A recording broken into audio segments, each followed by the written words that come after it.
दुनिया तक देख रहे हैं आप, और आज मैं आपको बताने जा रहा हूं कि सार्क सम्मेलन में क्या क्या होता है, क्या क्या चुनौतियां हैं जो हमेशा से जब से सार्क बना है उनका सामना करता आ रहा है, किन चुनौतियों का सामना करता आ रहा है, क्या क्या हो सकता है, क्या क्या सुधार किए जा सकते हैं सार्क सम्मेलन में के को देखते हुए, किस तरह की चीज़ें हैं, कौन सा देश कब सदस्य बना, सार्क कब सामने आया, इसे क्यों बनाया गया, और इसमें पाकिस्तान को भारत से क्या मुश्किलें हैं, क्या दिक्कतें हैं, भारत को किस तरह की शिकायतें हैं पाकिस्तान से जिन पर हमेशा सवाल उठते रहे एक दूसरे के ऊपर। और साथ ही हम देखेंगे कि नेपाल, भूटान जैसे देशों का क्या रोल है सार्क में, और हम बताएंगे कि पाकिस्तान, श्रीलंका और बांग्लादेश इनका किस तरह से एक अहम रोल है सार्क के मद्देनज़र। साथ ही हम बात करेंगे कि जब अफगानिस्तान इसका सदस्य बना तो किस तरह की चीज़ें और बातें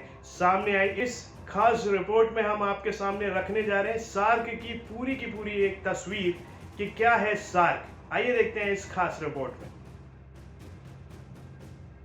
सार्क देशों की संस्कृति और रीति रिवाज लगभग एक जैसे हैं। आपस में आम लोगों के बीच मतभेद भी अधिक नहीं है, लेकिन इसके बावजूद ये एक दूसरे से मीलों दूर हैं। जैसा कि प्रधानमंत्री नरेंद्र मोदी ने कहा, सिंगापुर और दुबई जाना सार्क देशों में जाने के मुकाबले अधिक आसान और सस्ता है। उन्होंने ये भी कहा कि पंजाब से दूसरे पंजाब में व्यापार के लिए दुबई जाने की क्या ज़रूरत। दक्षिण एशिया में तरक्की की संभावनाएं अनेक हैं, चाहे कच्चा माल हो या कार्यकुशल श्रम, यहाँ सब कुछ मौजूद है। सार्क की स्थापना के उद्देश्यों में से एक था इस क्षेत्र को गुर्बत से उठाकर विकास के रास्ते पर लाना। सार्क का मकसद था क्षेत्र में एकीकरण, बेहतर कनेक्टिविटी और आपसी व्यापार बढ़ाना, लेकिन इसमें खास सफलता नहीं मिली है। तो आइए अब आपको बताते हैं कि आखिर सार्क है क्या, ये कब बना, क्यों बना। सार्क दक्षिण एशिया के 8 देशों का संगठन है जिसका पूरा नाम दक्षिण एशियाई क्षेत्रीय सहयोग संगठन है। सार्क संगठन के अंग्रेजी नाम south Asian association for regional cooperation का छोटा रूप है। 8 दिसंबर 1985 को बने इस संगठन का उद्देश्य दक्षिण एशिया में आपसी सहयोग से शांति और प्रगति हासिल करना है।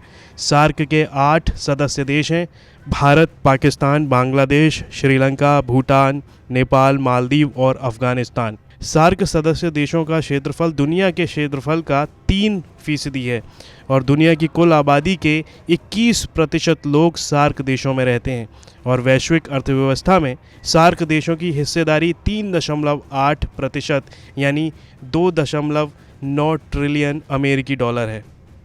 प्रधानमंत्री मोदी ने दक्षिण एशियाई क्षेत्रीय सहयोग संगठन सार्क के 36वें स्थापना दिवस के अवसर पर अपने संदेश में पाकिस्तान का नाम लिए बिना आतंकवाद का समर्थन और पोषण करने वाली ताकतों को परास्त करने के लिए प्रतिबद्ध होने का आह्वान किया। सार्क सम्मेलन रद्द होने के बाद नई कवायद। भारत ने जब ये घोषणा की कि वो इस्लामाबाद में प्रस्तावित समूह के 19वें शिखर सम्मेलन में हिस्सा नहीं लेगा, तब उसने पाकिस्तान को अलग थलग करने के लिए अपने प्रभाव का इस्तेमाल किया। पाकिस्तान की ओर से हालिया लगातार हो रहे सीमा पार आतंकवाद का हवाला देते हुए भारत ने घोषणा की थी, मौजूदा परिस्थितियों में भारत सरकार इस्लामाबाद में प्रस्तावित शिखर सम्मेलन में हिस्सा लेने में असमर्थ है। भारत के अलावा बाकी के 4 सदस्य देश बांग्लादेश, भूटान, श्रीलंका और अफगानिस्तान ने भी शिखर सम्मेलन से खुद को अलग कर लिया था। भारत के प्रभाव से चिंतित है पाकिस्तान। 8 सदस्य देशों में अफगानिस्तान और बांग्लादेश भारत के मजबूत सहयोगी हैं, जबकि भूटान भारत से हर ओर से घिरा है और वो भारत के किसी कदम का विरोध जताने में बहुत छोटा है। मालदीव, नेपाल और श्रीलंका पाकिस्तान के साथ कुछ अच्छे ताल्लुकात रहे हैं, लेकिन भारत का मुकाबला करने के लिए वे काफ़ी नहीं हैं। भारत के असर को कम करने की कोशिश। पाकिस्तान को उम्मीद है कि जब भारत अपने फैसले उन पर थोपने की कोशिश करेगा तो इस नई व्यवस्था से उसे कुशलता से इससे निपटने के लिए अधिक मौका मिलेगा। अफगानिस्तान को लेकर चिंताएं। अफगानिस्तान ने 2006 में सार्क की सदस्यता के लिए आवेदन किया था और 1 साल बाद वो सार्क का सदस्य देश बना, जिसके बाद पश्चिम एशिया के कई ऐसे देश हैं जिनके भारत और ईरान के साथ मजबूत संबंध हैं, लेकिन पाकिस्तान के साथ अच्छे रिश्ते नहीं हैं। ऐसे में कयास लगाए जाने लगे कि ईरान जैसे देशों को इस सम्मेलन का हिस्सा भविष्य में बनाया जा सकता है। अब बात करते हैं कि सार्क के सामने चुनौतियां किस तरह की हैं। बैठकों की कमी, सार्क के सदस्य देशों के बीच अधिक अनुबंध किए जाने की आवश्यकता है। साथ ही सम्मेलन के अलावा इन सदस्य देशों के द्विपक्षीय सम्मेलन का आयोजन वार्षिक रूप से कराने की आवश्यकता है। साफ्टा का फेल हो जाना भी एक बहुत बड़ी चुनौती है सार्क के सामने। भारत पाक संबंध भी सार्क में एक बड़ी चुनौती की तरह देखे जाते हैं। भारत और पाकिस्तान के बीच बढ़ते तनाव और संघर्ष ने सार्क की क्षमताओं को कम किया है। अब बात करते हैं कि भविष्य में क्या क्या हो सकता है या आगे की राह किस तरह की हो सकती है।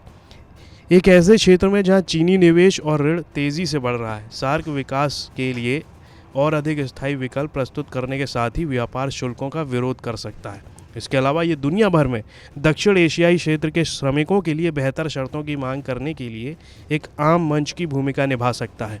सार्क एक ऐसा संगठन है जो ऐतिहासिक और समकालीन रूप से दक्षिण एशियाई देशों की पहचान को दर्शाता है।